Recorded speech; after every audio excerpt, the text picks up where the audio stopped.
Hi guys, so I'm going to read Strange Tales number 114. So this will be in the Human Torch playlist, the Captain America playlist, the 1960s Marvel playlist, and when I make a Doctor Strange playlist, when there's 5 Doctor Strange videos, that'll be in that playlist. So Strange Tales. From out of the golden age of comics into the Marvel age, Captain America returns to challenge the Human Torch. Impossible though it seems, one of the most fabulous superheroes of the past is now my enemy. See the torch soar to new heights of greatness. The Human Torch meets Captain America. Please don't reveal the surprise ending of this tale. Johnny, hold everything! We got big news! Boys, get back! You know the torch mustn't be interrupted during his practice hour. Watch out, you guys! I can't stop! A famous superhero of yesteryear returns. But see how long it takes you to guess the amazing twist of this great story. Written by Stan Lee. Drawn by Jack Kirby. Inked by Dick Ayers. Lettered by S. Rosen. Duck, fellas! Look out! The torch hit the water barrier in order to miss you boys. You spoiled the whole drill. Gosh, Johnny, we're sorry. We forgot you practice your maneuvers at this time each day. Okay. What's done is done. But what's the big news?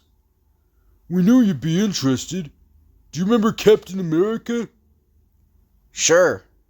I used to read his adventures years ago when I was a kid. You mean that's what you interrupted us for? To talk about an old comic magazine hero? Teenagers. They're all nuts. She's right, guys. Now, what's with Captain America? He's alive! He's really alive! He's making a public appearance today at the Antique Auto Show in town. You gotta be there, Torch. Imagine! 2 real superheroes together in Glenville. Wow! I'll be there, all right. I wouldn't miss this for anything. A short time later, the annual Glenville Antique Auto Show opens to capacity crowds due to the identity of its featured guest star. Seen Captain America yet? Any minute now. He's coming. Get the band ready. And, mingling with the excited throngs, a thoughtful teenager. Where has Captain America been all these years? Why does he decide to show up now?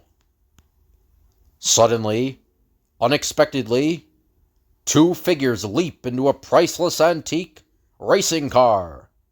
And I'll give her the gun, and we'll be out of here before they know what happened. Ha! Look at everyone run! This is the easiest auto theft we ever pulled.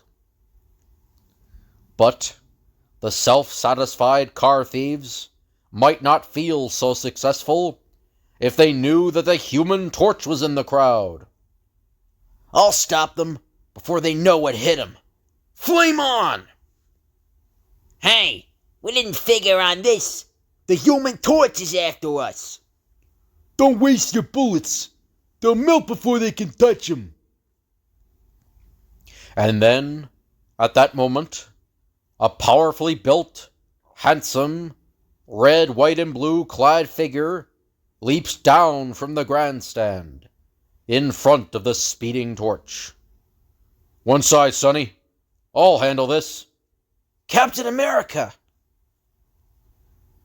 Catching onto the vehicle's long, glistening hood, the mighty muscled superhero pulls himself toward the 2 startled fugitives. My bullets bounced right off his shield. I've got to help him. If I can just figure a way to stop the car without wrecking it. Wait! I know. All I have to do is melt the road ahead. Like this. Look out! The brakes! Use the brakes! Whee! I stopped him cold. I'll bet Captain America will be impressed.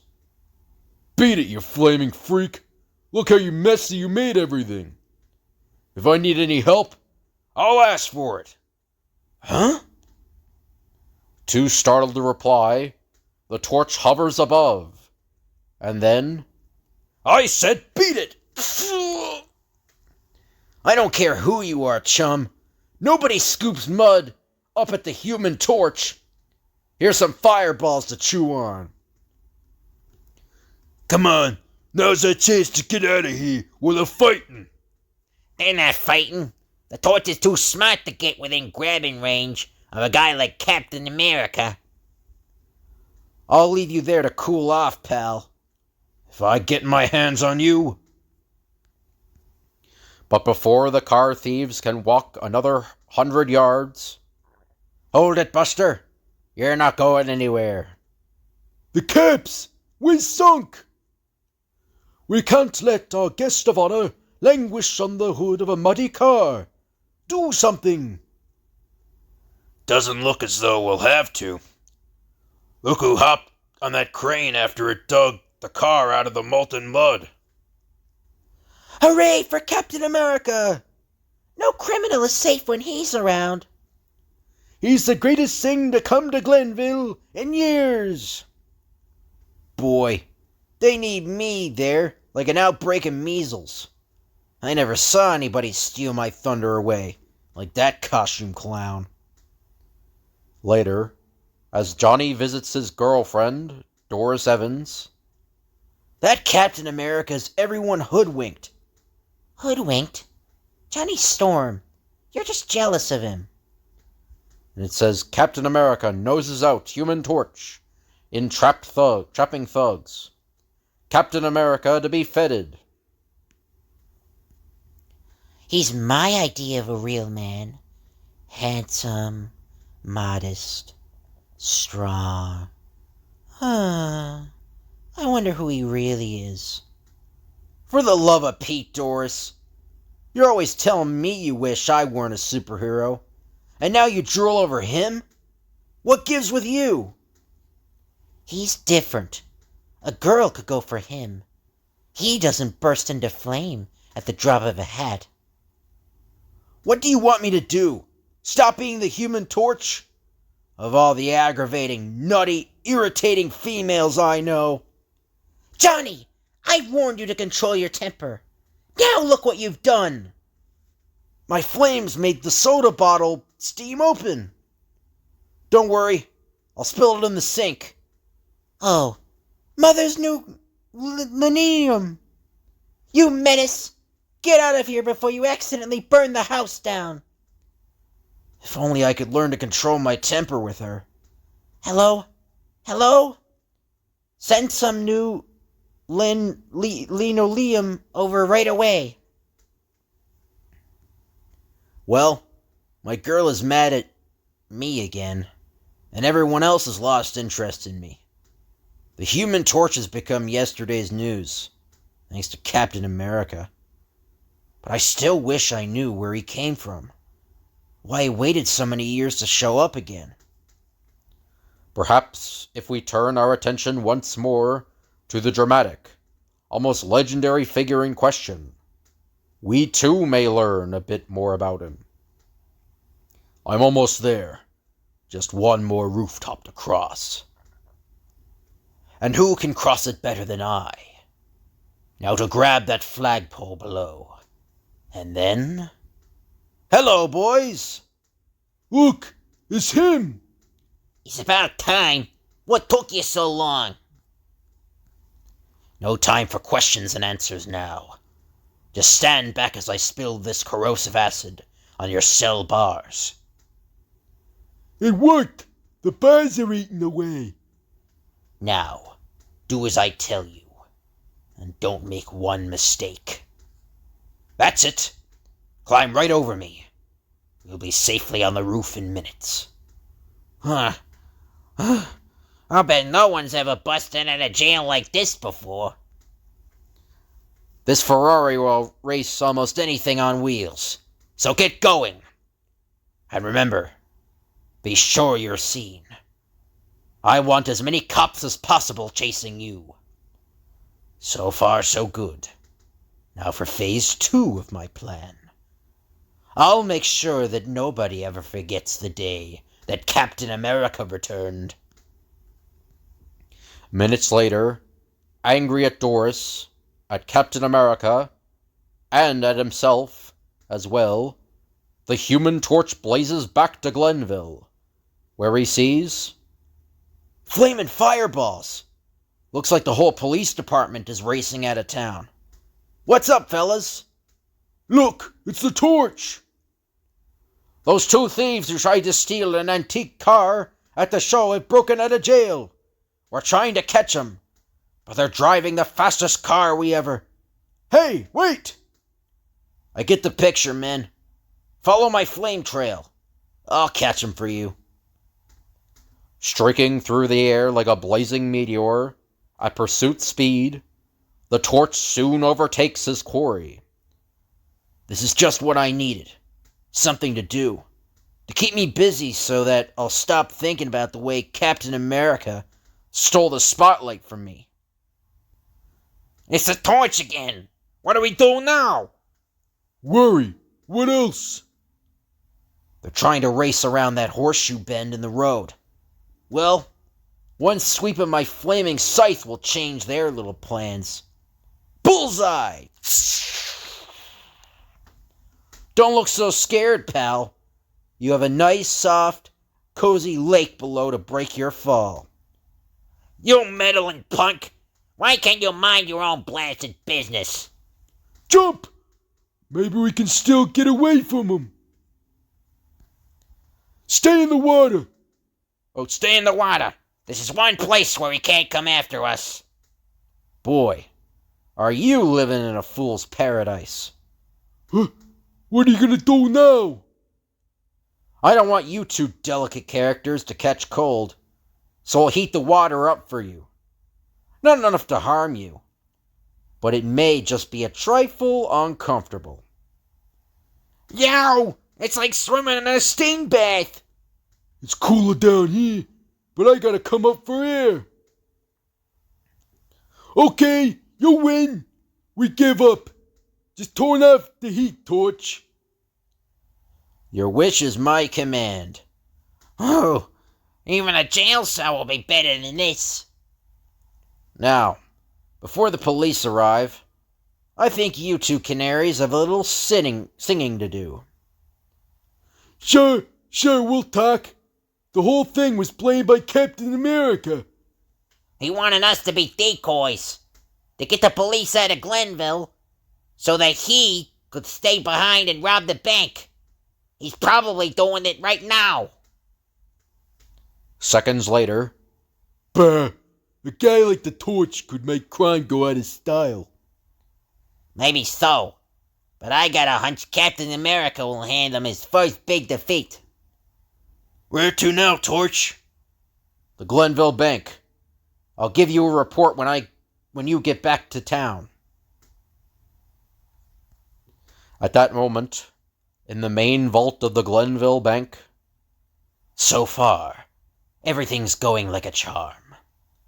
With the police chasing my 2 decoys, it was an easy matter for me to overpower the lone bank guard. Then, all I had to do was wait till the time vault opened. And now, the final phase of my master plan. A turn of my electric control dial, and my method of escape will be lowered down to me. Ha! This is a far cry from the noble, heroic Captain America exploits of years ago. But this little deed will be far more profitable than any others ever were. Once I reach my floating sky platform, nothing will be able to stop me. It's a shame to tarnish the glorious Captain America legend, the legend of heroism and self-sacrifice. But legends don't pay off. and it's hard for someone like me to resist the lure of big money. But, suddenly, There he is! Hold it, mister! We've got things to discuss. You're too late, Torch! I'll always be too fast for you. His floating platform is like an Aerobee rocket, with a helicopter device for a launch pad. By igniting the main rocket, I'll make a long flight impossible. You'll have to resort to his escape capsule. The Torch's flame is a powerful weapon. I'll need all my skill, all my ingenuity, to defeat him. He's bailing out! Now I'll get you for sure. Think again, Sonny. He's plummeting like an expert skydiver. He's not going to open his chute till the last split second. My flame's going weaker. He can fall faster than I can fly. With luck, I'll lose him in the clouds below. but for once, luck is with the Torch. When his fleeing foe does open his chute, it catches on the blade of an exhibition windmill, giving Johnny time to reach the colorful Captain America. Got to get out of this harness! Now! Blast it! The heat of my fireball singed his harness, weakening it enough for him to break free. Made it! Now I'll show that slow-witted teenager what Captain America can do. That sporting goods store will be just what I need. Like a red, white, and blue streak, the masked figure slides across the freshly mopped floor. Hey! Give me back my mop! What's going on? You'll find out soon enough. I'll just prepare a little welcome for that blazing brat. All I need to do is get this mop soaking wet. The circus must be in town, or else I'm going nuts. Wish some of Captain America's old fans could see me now. They'd say that their swashbuckling hero is greater than ever, and they'd be right. Howdy, Torch. Here's something you've needed for a long time. A bath. One crummy sopping mop couldn't have doused my flame if it wasn't weak already. Don't tell me your troubles, fella. Listen, what's happened to you anyway? You used to be... Hey, don't! Nothing happened to me, Torch, except that I wised up. And now these handcuffs should hold you till I'm gone. You creep! I'll get you yet. There's no place you can hide from me.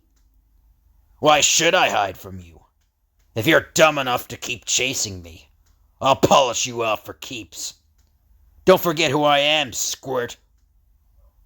Minutes later, Thanks for these heaters, mister. They're a big help. I'm beginning to get my flame back again. But what about Captain America? He was my hero when I was younger. How did he turn bad? What changed him? If you'll stand aside and give me room, that's just what I'm going to find out. Flame on! Okay, Cap. Here's where we wrap it up. One way or the other. He's coming after me again, just as I knew he would. Good thing I had time to steal this special type of truck. Wait till he sees the surprise I have in store for him. He's heading for the field outside of town where the capsule fell. I should have guessed. The stolen bank money is still inside the capsule. Not that I'll let him get his grubby hands on it again. Come to Papa, Torch. Don't be shy. I'm waiting for you. And I wouldn't disappoint you for the world, wise guy. Wiser than you suspected, hothead. You missed me by a mile. I did it! I locked him in! Shh! Wait till he sees the truck's interior. He outsmarted me again. It's an asbestos-lined truck. used for transporting inflammable materials. But I'm not quitting now. The last trick will still be mine. Captain America forgot one thing. An enclosed area like this, the flame energy is turned to gas. And gas, forming a compression in such an airtight space, must find some way to expand. And, of course, the only way for gas to expand is by causing an explosion, powerful enough to shatter a lock. Seizing the stolen money from his wrecked capsule, Captain America suddenly finds himself enclosed in a cell of flaming bars. But this time, he can think of no new defense, no new trick. This time he finds himself hopelessly trapped, completely defeated. You're finished, Cap! How did he get free? There's nothing left for me to do. No place I can run. No! Don't touch my mask! I should have guessed. You're not the real Captain America. You're my old enemy, the Acrobat, with your mustache shaved off. The Acrobat, ex-circus performer Carl Zante, who first battled the Torch in Strange Tales number 106, March. Editor. You can stay there with your stolen money, but it won't do you any good. The police will arrive any second to haul you away. As for me, I've got some reading to catch up on. See you in jail, you phony.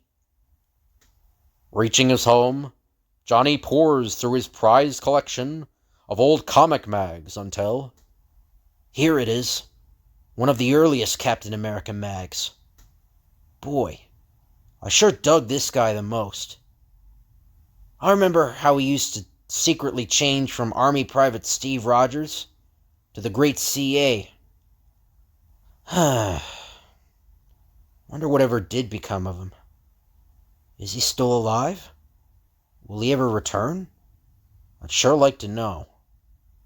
You guessed it. This story was really a test to see if you too would like Captain America to return. As usual, your letters will give us the answer. And obviously he did return. He will return in Avengers number 4, I think it was. But next issue, the Torch fights Spider-Man's old enemy, the Sandman. Don't dare miss it. Doctor Strange, Master of Black Magic. The Return of the Omnipotent Baron Mordo. Written by Stan Lee. Drawn by Steve Ditko. Lettered by S. Rosen. In Strange Tales number 110 and 111, we introduced the mystifying Doctor Strange. Then, we waited to receive your letters, to see if you would want him continued. Well, your enthusiastic mail left us only one choice, and so we proudly present the third in our newest series. A frantic phone call late at night in London opens our strange, magical tale. Doctor Strange, this is Sir Clive Bitney. I must see you at once. You must not fail me. And, at the other end of the transatlantic phone wire, in a shadowy Greenwich Village apartment, the most mystifying figure on earth replies, I have vowed never to refuse a call for help. I shall be there. Odd that Bentley would call me after all these many years. It worked. Doctor Strange was completely deceived. And now, my deadly trap is set. All I need do is to revert to my true identity as Baron Mordo. And wait. Wait for the downfall of Doctor Strange. Sometime later, on a dark, foggy London street, Sure you don't want me to wait, governor? No, leave me. All I needed were your instructions to Sir Bentley's castle. The door is unlocked. The silence lies heavy as a shroud over the entire chamber. The entire castle seems deserted, devoid of life. Can it be that I have arrived too late? Although I can hear and see nothing, still I sense a terrible danger. I detect the presence of some awesome menace, some sinister power. That candle, it gives off an unnatural vapor, a vapor which grows thicker. My senses tell me it is. I cannot move. The vapor has paralyzed me. Only one man could have trapped me so. Only the evil. You are right, Dr. Strange. It is I, Baron Mordo. I have made you my prisoner. With each flicker of the candle's flame, your strength will grow weaker, until the candle has finally burned itself out, at which time your life also will be snuffed out, forever. When last we met, I warned you that there was room for only one master of the mystic arts on earth. The Ancient One, who taught us both, is old and will soon be gone. And with your death, I alone shall survive to rule my fellow men. But, as Mordo leaves, the all-seeing Ancient One projects a mental message. Perhaps I can help you, my son. No, Venerable One, you must not. I forbid it. If I am ever to prove myself worthy of taking your place, my teacher, then I must be able to cope with the forces of darkness, and evil alone and unaided. I have studied the mystic arts faithfully. My power must be as great as Mordo's. I must defeat him with his own weapon, sorcery. Your decision is a wise one. I shall not interfere, but I shall hope. Though my limbs grow weak, though I am unable to leave this place, it is within my brain that my true power lies. Now, with the aid of my magic amulet, to project my thoughts, I shall send them floating over the countryside until they reach their goal. What is happening to me? I seem to hear a voice deep within my brain. I've been watching too many scary TV movies late at night. I'm beginning to imagine things. No! I hear it again. Words. What are they saying? You must heed my words. You must obey me. Your will is my will. You must come to the castle of Sir Clive Bentley at once. Yes, I shall. I shall obey. Hurry, for I grow weaker. The candle begins to flicker. Within seconds, it might be too late. Blindly obedient to the mental commands of Dr. Strange, the spellbound girl enters the unlocked castle and quickly approaches the fateful candle, snuffing it out before the flame can die of its own accord. Saved by the power of my own sorcery. There, the candle is out. And at that moment, as Dr. Strange's strength returns to his limbs... What happened? How did I get here? I don't understand. There is no time for explanations. You are in mortal danger if you remain here. You must leave. Now! Your eyes. So cold. so dark. I feel as though I know you, as though our fates are intertwined. You must not say that. Once you leave this castle, I shall drive the memory of me from your brain. And of all those my thoughts went out to, she was the one who responded.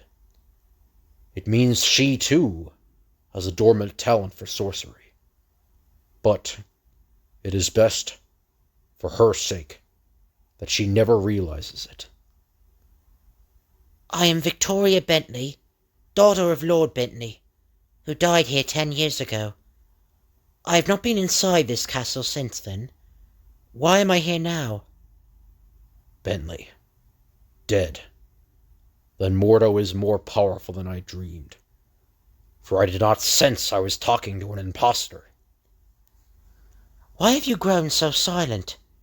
What is this new presence that seems to fill the room? Oh! Behind me! Do not move. Do not speak. Only I can save you now. Trust me. Ha!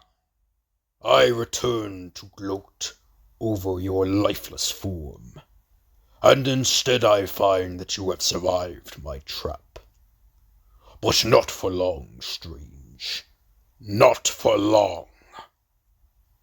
Our wills are equal, but I have the advantage, for I have attacked first. Even now my mental power is making you my slave. You must obey me. You cannot resist. I do not know how you summon the daughter of the late Lord Bentley, but I order you to slay her, for she too possesses a seed of talent for the mystic arts. If she should learn, she would someday be a new danger to me. Obey me! I command you! Destroy her! Mordo, you overconfident fool! Did you not expect that I would prepare for your cowardly attack? It is not my will you have sapped. It is merely the will of this, my mental projecto image. Only he could travel to England so fast. My real self just arrived by jet plane. And now, not even you have the power to prevent me from uniting with my ethereal self, ready to pit my sorcery against yours. No! No! At last we meet on equal terms. A situation not to your liking, eh, Mordo? Now you shall face the full fury of my glowing amulet. I am older, stronger than you. I shall still triumph. I still possess mystic power greater than yours. I sneer at your amulet. I scorn your sorcery. I am Mordo. It won't work, Mordo. Your words are empty. You cannot cause me to lose this battle by default. To the incredulous eyes of Victoria Bentley, who breathlessly witnesses the scene, it seems that Dr. Strange and Baron Mordo are just standing still, just staring. But on another plane, in another mystic dimension, one of the most titanic battles of all time is taking place. Silently, desperately, until, with one nerve-shattering impact, the figure of Baron Mordo vanishes in a sudden puff of eerie smoke. He is gone. The battle has ended. Is he? Dead? Alas, no. He has merely lost this one encounter. But from this moment on, he will be more desperate than ever to destroy me. For he knows I shall thwart him at every turn. He said that I have a talent for the mystic arts. Is it true? Can you teach me? May I be your disciple? Not yet. For the more you learn, the more Baron Mordo will seek your life. You must wait. until he can menace us no more. Later, in a retreat high in the lonely vastness of Tibet, I fear that Mordo is still stronger than you, my son. What will you do if you do not have the advantage of surprise when next you meet? only time can tell, Venerable One. But, whatever befalls, I shall be ready. Now that we have reintroduced our characters and set the stage, our series gets into high gear next issue. We hope you'll be here. And the end. So I hope you guys enjoyed the video. If you could like, comment, and subscribe, that'd be appreciated. If you have any requests you want me to do, just let me know down in the comments below, and I'll tell you when I can do the request. Thank you all for watching, and I'll see you guys later.